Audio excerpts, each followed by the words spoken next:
actually never been more scared than I was in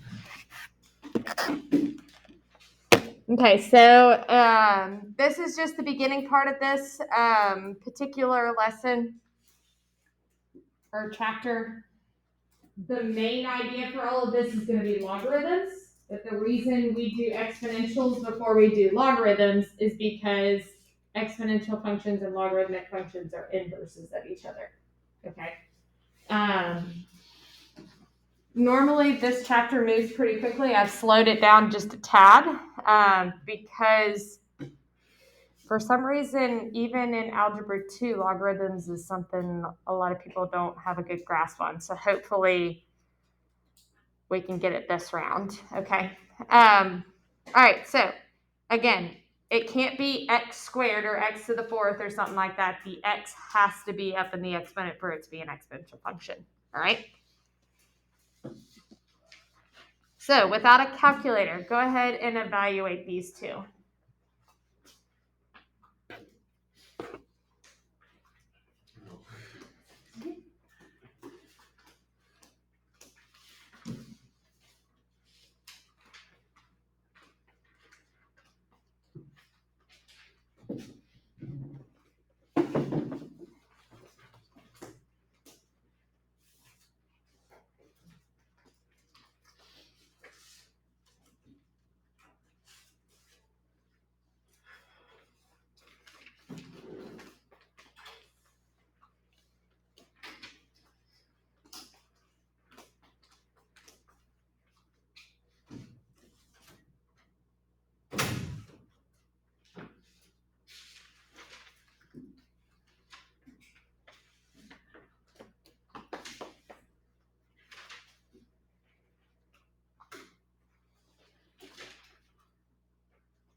All right, so 2 raised to the negative 3 is what? I'm sorry? 1/8. Okay. The exponent property says that we can bump this to the denominator and make it a positive, which makes it 1/8. Okay. If it's already in the denominator, it bumps it to the numerator and makes it a positive.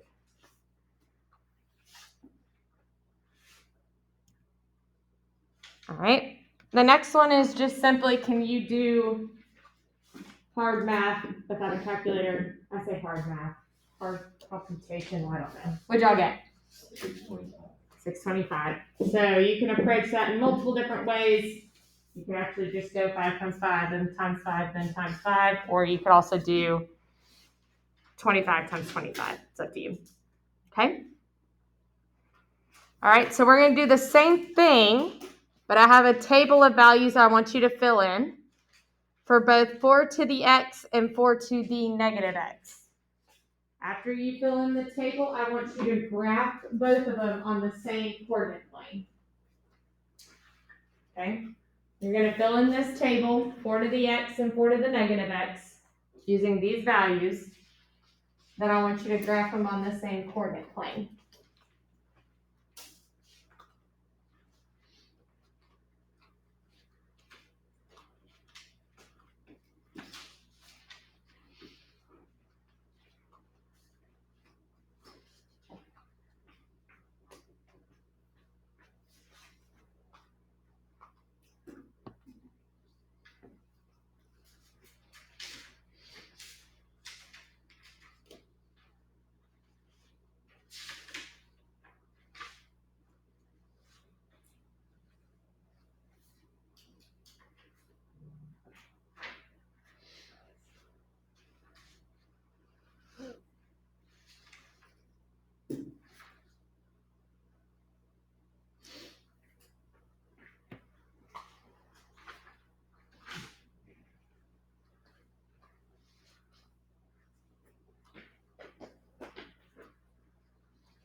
Yeah, you can take it.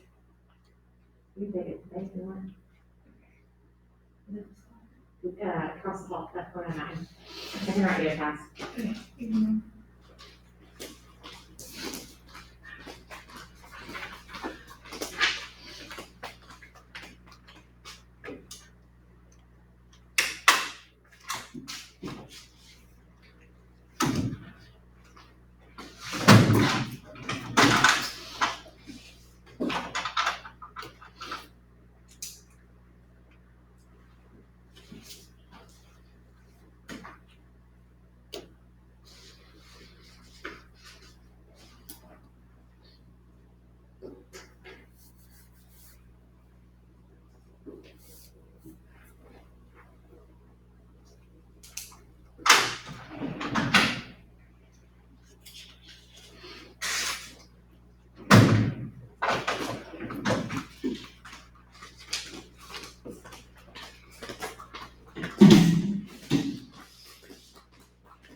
After you fill in the chart, graph them on the same coordinate plane.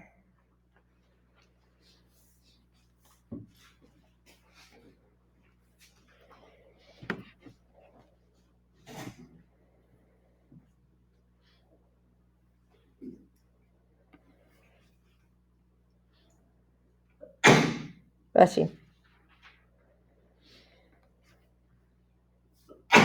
Bless you.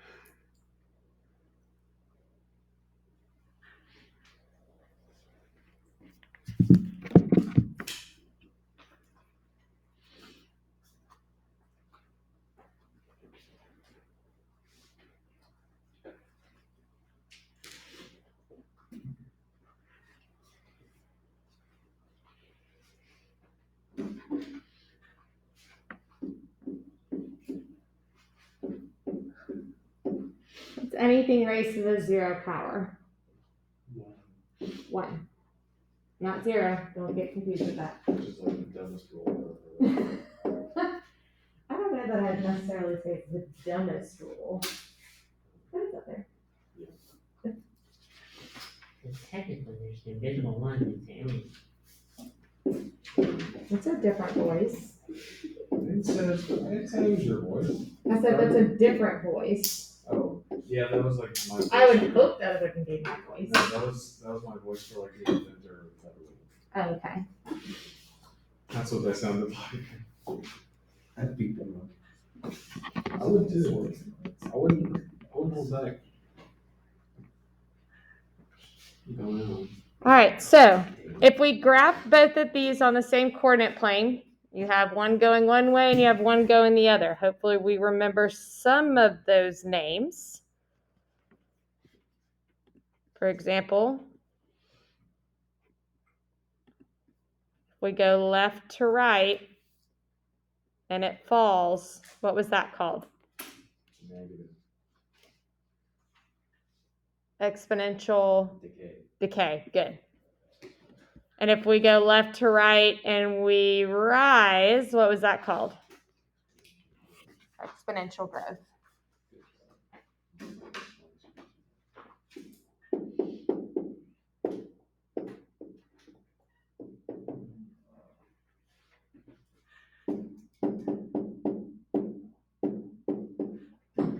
Notice how exponential decay has that negative exponent to begin with, and exponential growth does not. All right. A couple of things about this, if you notice, if you kept going with all these fractions and everything like that, you're going to get really, really, really close to this line right here, which is an asymptote. and we're never going to cross it, okay? So both of these have an asymptote at y equals 0, the horizontal asymptote.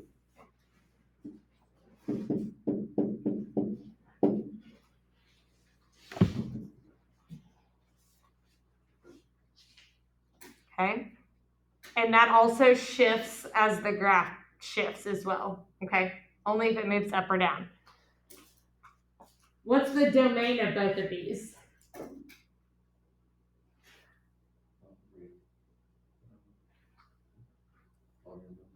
All numbers.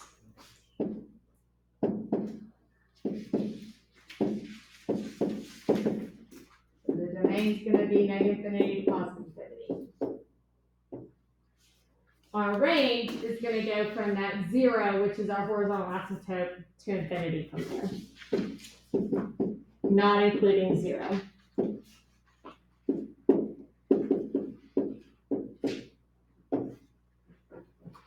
Okay?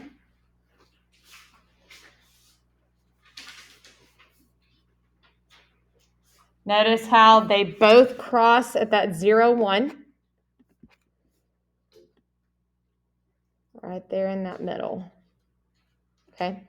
It's hard to say something is a parent function in general for exponential graphs because the base is never going to be a parent function of some sort. It will be a parent function to that particular graph, but we don't have a general form like x squared or x cubed or the square root of x, all right?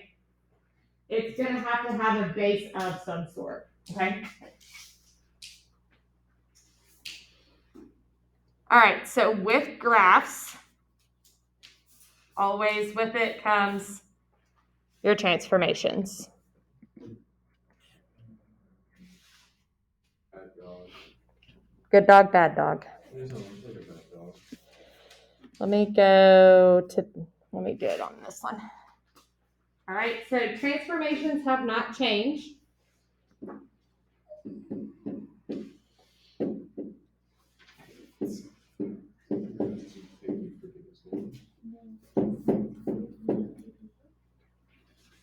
Okay, we are still going to reflect the x-axis.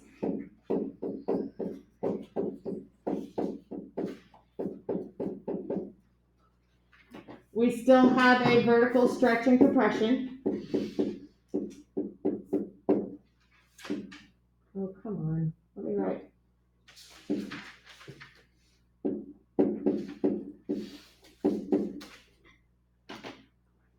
We still have where it reflects the y.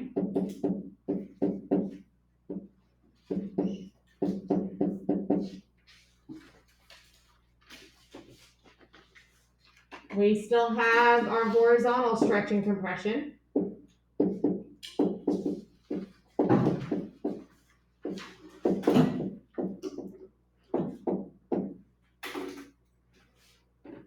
We still have our left and right. Remember, that's the opposite. And then we still have our up and down. Okay? It's all the same rules as before, except what used to be in the parentheses for us is now up in the exponent. Okay? That's the only thing that's different in terms of looks.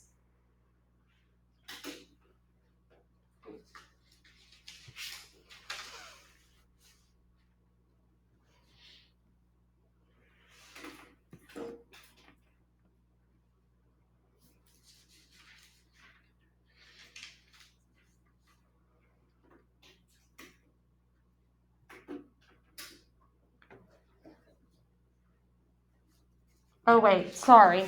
Ignore that. I don't know why I drew it to that. This arrow needs to go to the A. I'm sorry. Got ahead of myself there. Nothing is pointed to the base. Okay? Nothing is pointed to the base. That is technically your parent function, whatever that base is. So that is not a vertical stretch or compression. That is just the base.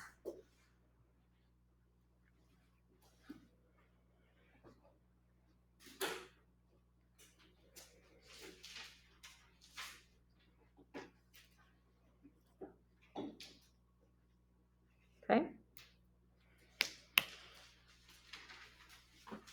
All right, so go ahead and let me know any transformations that are happening here. I'm going to try to make them a little bit bigger for y'all.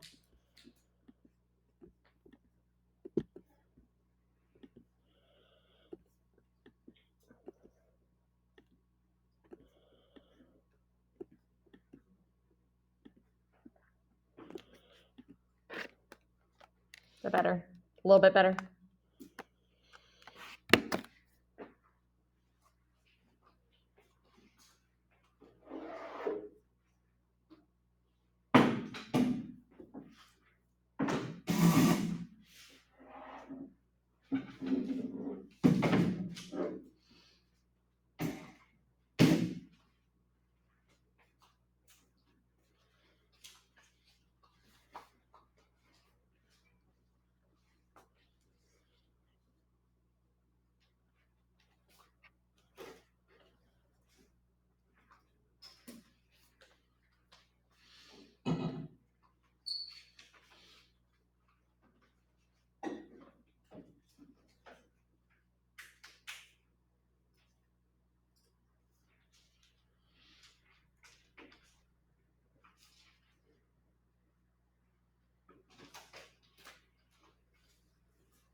All right, here is my transformations for the first one.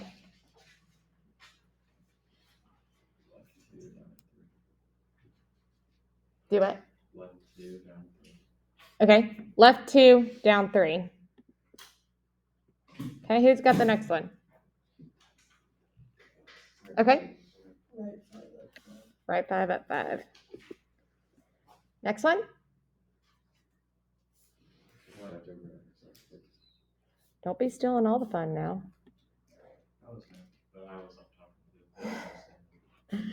Reflect the x-axis. And the last one?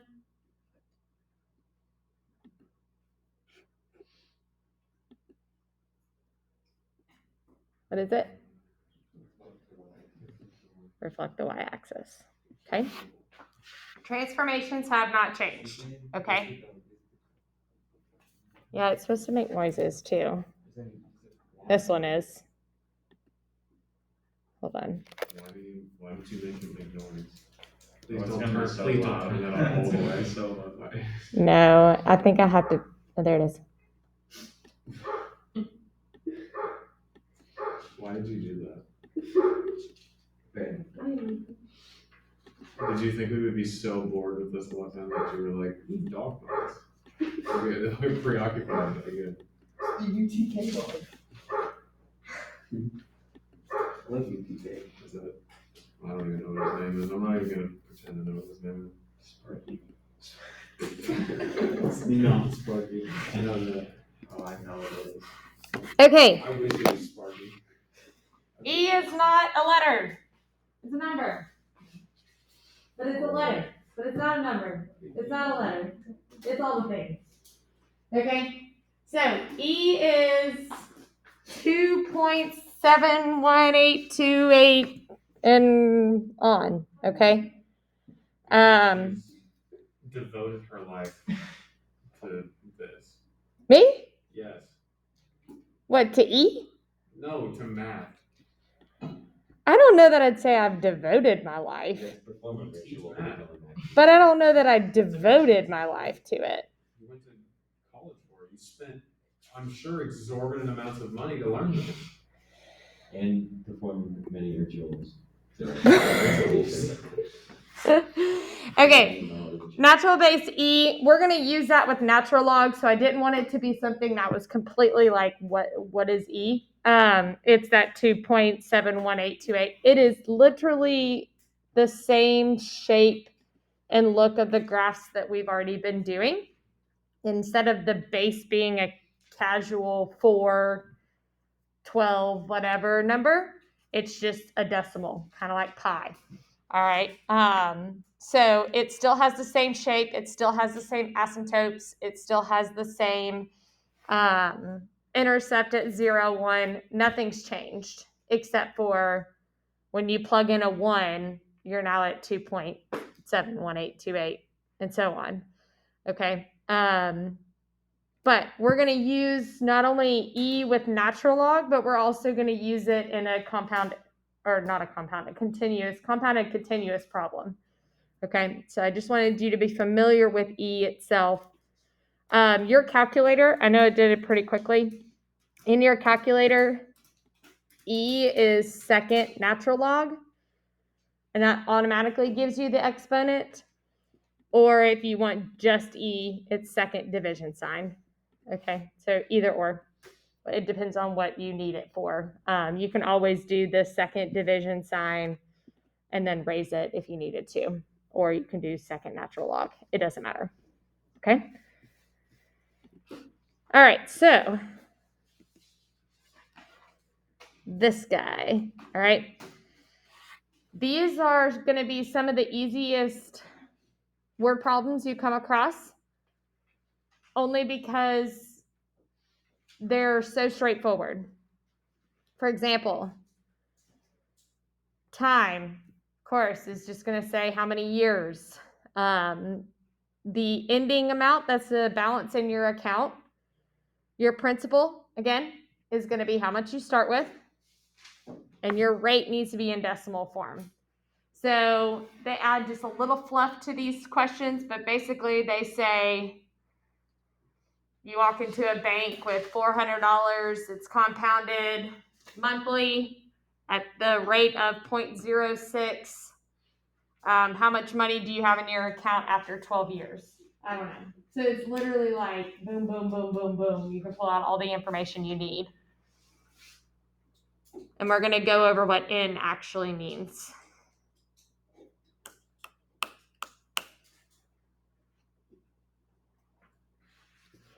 You also have another formula. Call it the PERT formula.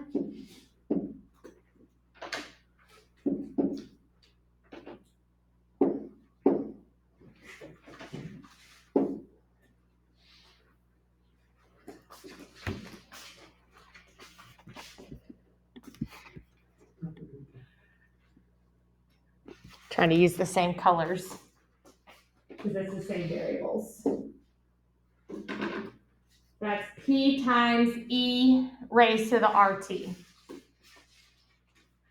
And the variables mean the same thing. So you could use either. So it's going to be real obvious which one you're supposed to use. This is when it's compounded continuously. And then this is when it gives a specific, like annually, monthly, yearly, semi-annually, stuff like that. So if you don't see compounded continuously, then you use this other formula.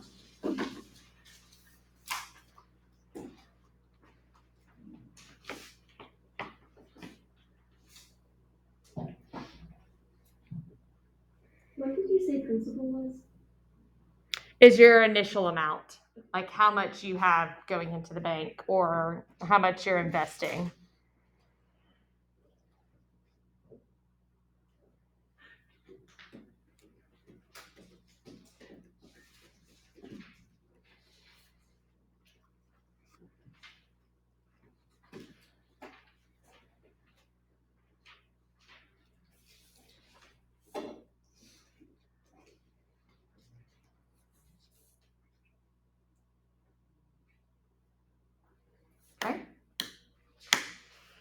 So if you think about the word annually or yearly, what number do you think of?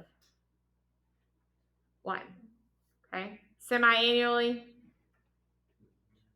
2. Okay. Quarterly? 4. Monthly? 12. And then daily?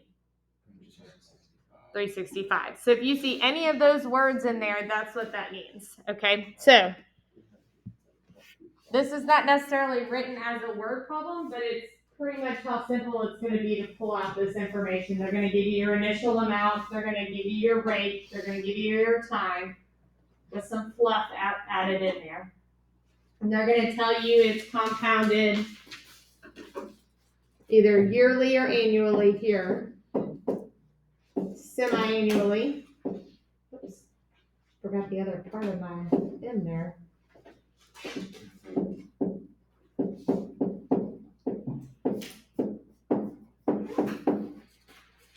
Quarterly,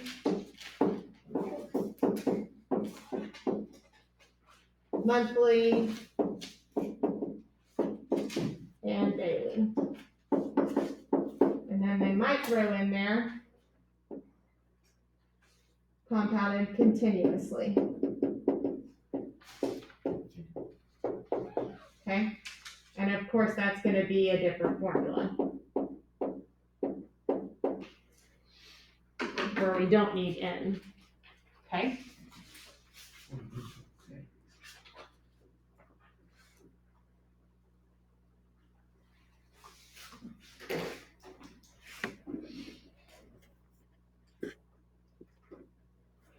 So to set up what we know,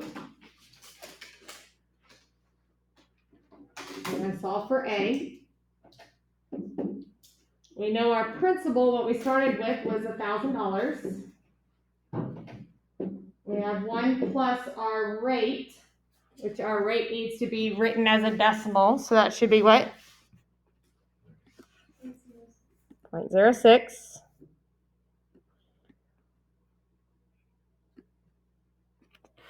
Okay. N is going to be dependent on which problem you're doing. And then T, our time, is 10 years. Okay. So we have this formula here, and if it's given, the question is given to us in a chart, then we can, again, plug in 1, plug in 2, plug in 4, and so on. Go ahead and fill that chart in.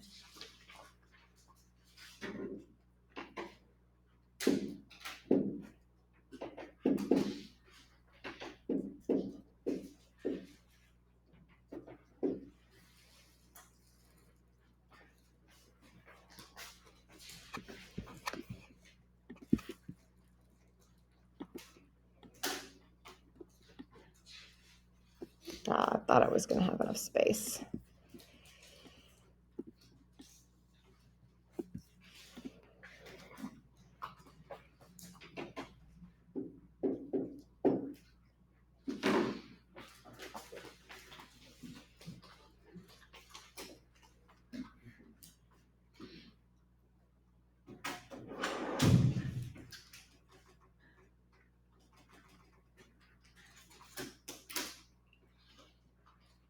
If you choose to use the table in your calculator, that's fine. It's just going to round differently.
Naturally, I didn't give myself enough space here, so I'm gonna try and squeeze this in as much as I can.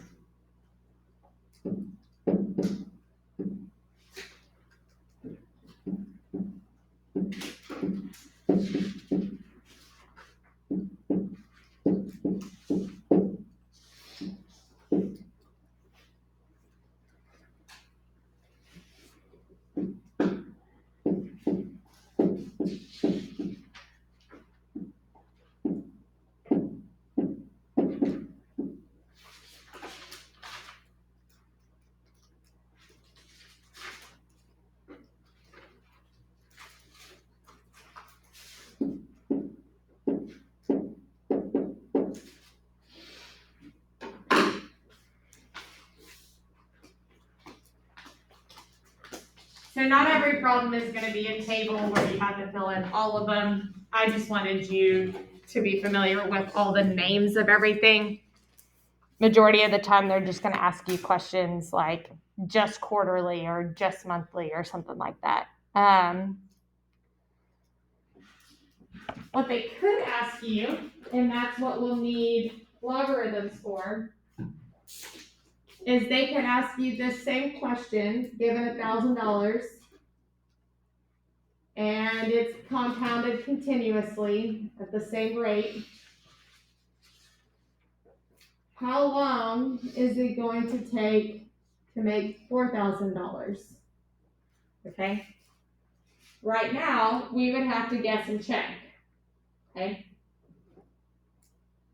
But with logarithms, we're going to be able to know that exact time. Okay, so you might come across a problem like that on your homework, and you can guess and check, or you can use your table in your calculator and whatnot. But then that's just for right now. But then later, we're going to be able to solve this using logarithms, and that's the whole purpose of logarithms is to get that t out of the exponent. Okay. Questions on any of this?